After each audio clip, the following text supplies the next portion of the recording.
नमस्कार मो ना डॉक्टर समरेंद्र दास मु जने cancer specialist Apollo cancer centre Bhubaneswar. आम आज चर्चा करिबा ब्लैडर कैंसर कि आम जोटा कहूँ परिस्रा थली कैंसर।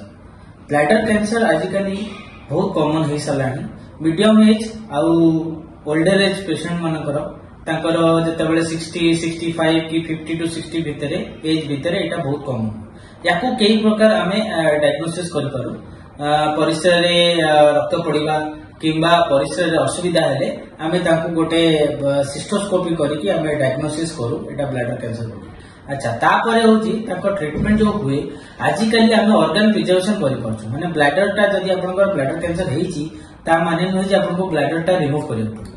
ब्लैडर न रिमूव करके भी आपन को रेडिएशन किंबा किरण विशेषज्ञ स्पेशलिस्ट जदि आपन कंसल्ट करेंगे ताले से आपन गाइड करि परिबे जे आपन के प्रकार आपन ब्लैडर टा प्रिजर्व कर परिबे। माने ब्लैडर टा सर्जिकली रिमूव करने पड़िबो किंतु आपन तथापि कैंसर मुक्त हो पारिबे एई प्रकार ट्रीटमेंट द्वारा। तो मोर लोक मान को अनुरोध ए विषय जागृत हेबे आ केमिति कैंसर को आमे ओवरकम करि परिबा से विषय टिके आमे अवेयरनेस क्रिएट करवा और लोक मान ठीक ट्रीटमेंट आम गाइड कर। नमस्कार।